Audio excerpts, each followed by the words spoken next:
Just a couple days ago, Randy Pitchford was wrecked by millions of gamers for saying, you need to shut up and consume product. You need to spend even more money on video games if you're a real fan of your favorite franchises. And now he's coming out and basically gaslighting everybody, saying, that's not initially what I meant, and it was a complete misunderstanding. I have a few different things to show off, but before I get into the topic, if you enjoy the content I create, check out the links in the description, join the community in my live streams, and consider supporting through Patreon or YouTube memberships. Now, he has written a wall of text that we're going to get into in a minute, but he basically says it was just a misunderstanding, and I would never try to bring my audience down. So if you don't know, I did an initial video on this topic. It will be linked down below, but he was talking about how he was very excited for the Switch 2, and he was even more excited to bring Borderlands 4 to the machine. People were asking him to not raise the price of Borderlands 4. Randy, this game better not be $80. Don't take that risk. A lot of gamers aren't going to pay $80 and feed this notion of constant increases of price tags, which I completely agree with. There are so many amazing video games now that come out at the $50 price tag. Tainted Grail, The Fall of Avalon, Expedition 33, Split Fiction. There are a ton of them that are fantastic and they're worth the price tag. When you're getting up to $70 or in this case $80, you are in another realm. You need to be delivering top tier quality, a top tier performance. I don't have faith in Borderlands at this point. Past couple of games have been pretty bad. The movie was a disaster. Can't believe that they greenlit that and thought that that was a good decision and that was okay. But a lot of companies are trying to push to the $80 price tag. Nintendo started doing it, Microsoft's doing it, and there are plenty of others that want to follow in their footsteps, and I'm sure that ultimately will. And Randy had basically said it's not his call if games cost $80, and if you're a real fan, you'll find a way to make it happen. My local game store had Starflight for the Sega Genesis for $80 in 1991 when I was just out of high school, working minimum wage at an ice cream parlor in Pismo Beach, and I found a way to make it happen. Completely out of touch statement. It's basically saying, yeah, my fellow kids, I also had to spend a lot of money on video games. You are starting to price people out of their favorite hobby when you're getting to $80 and then $110 to $120 for the deluxe editions. That is just really ridiculous, in my opinion, and many people's opinions. The industry has changed a lot since 1991 when he was playing $80. Games had cost more then because there were less people buying them. There were less people making them because the industry was significantly smaller, and it was seen more as a premium product. It was seen as more of a niche. Now, of course, things have drastically shifted over the past couple of decades. Now there are over 3 billion gamers worldwide.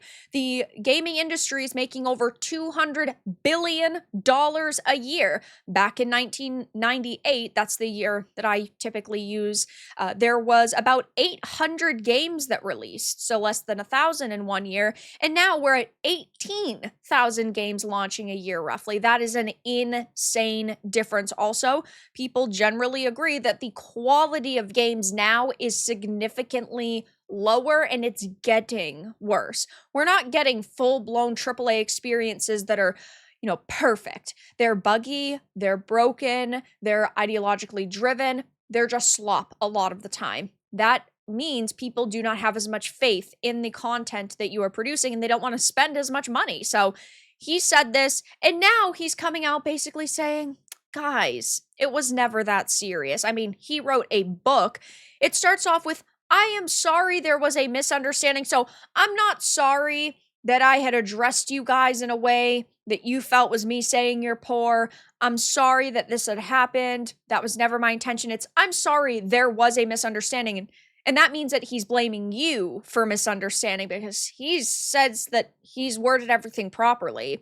The absolute sincere truth is that I don't want anyone to pay any more than they should or are comfortable with, and I always work with the intent and hope that a customer always feels they got the better end of the deal no matter what they pay. Now, companies are supposed to make money, and CEOs are supposed to find ways to make as much money as possible, and Randy is a businessman. I am not blaming him for doing his business and making money. That's what companies need to do. But we know that about you. That's clear as fucking day. So clearly, you do want people to pay more. You do want to get as much money out of people as possible. I wouldn't have a problem with you just being a businessman if you didn't then go on social media and try to act relatable and try to act like, oh, you're just an average guy who wants people to get the experiences they're paying for. No, your focus is getting people to pay as much money as possible for your product. So don't sit here and lie. The actual context, he claims, was that a guy replied to a post about Borderlands 4 on the Switch 2 and was warning me that if the price ends up being $80, the game will fail. This individual had said that yes, he thinks that it is a risk and there are going to be a lot of people who do not want to pay $80. He did not straight up say that the game was going to be a complete flop and it wasn't going to make any money and it was going to be a total disaster. He didn't say anything like that. What I was trying to do was explain that it wasn't my call, but if a $10 price increase does happen, since that's obviously where the industry is going, it will be okay, and that Borderlands 4 will be okay because it's a great game and there are a lot of fans who will see the value and want it. Now, of course, this game hasn't come out yet, so I don't know what my opinion on it will be. I will stream it when it launches. I used to be a big fan of Borderlands, but again, people are generally worried about $80 price tags. You should be responding to that concern in a much better way for a CEO. I think my trying to shorthand that using the phrase real fans triggered some people, and I saw that it got inflated as if I was making some big statement. I wasn't. I was just trying to help someone who I thought was sincerely worried about us and looking out for us. No, what you did was you insulted someone based on their economic situation. If somebody says, I don't feel I can pay $80 and it's not worth $80, your response was, you would find a way.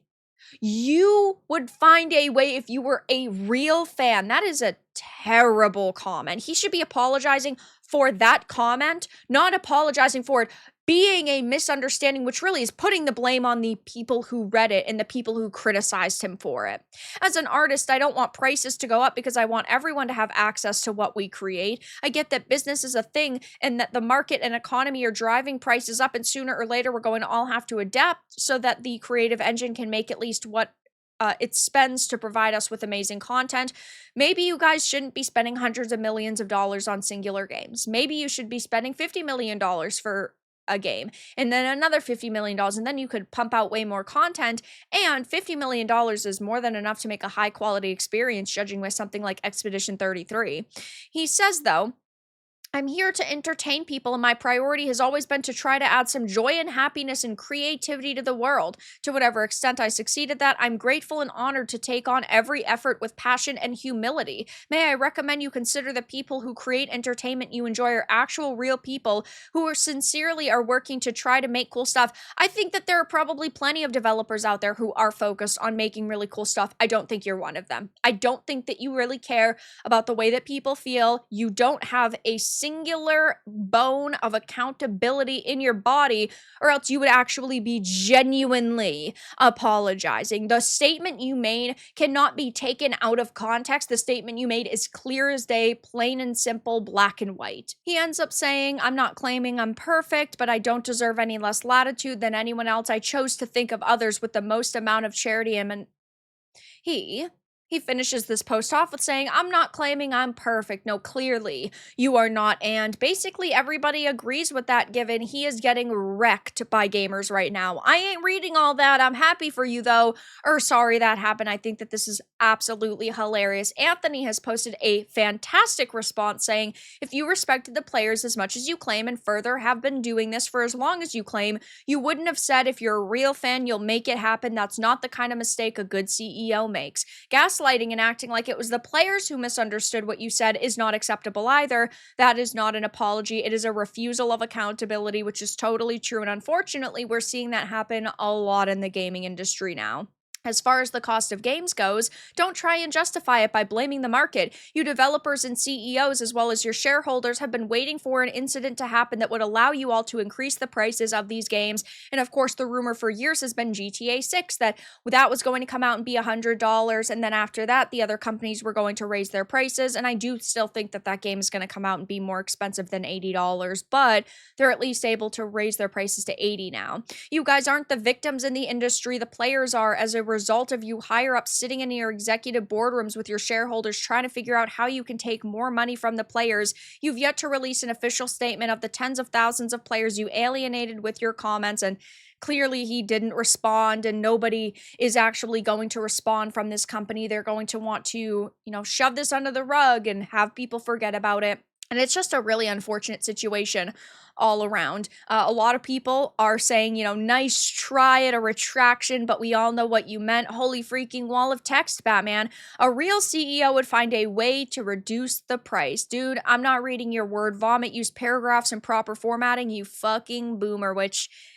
yeah, it was a very tough read. But ultimately, Randy is saying it's your fault for misunderstanding. You took his words out of context. The truth is that he's actually a nice guy, and he does care about his players, yet he can't actually come up with a genuine apology.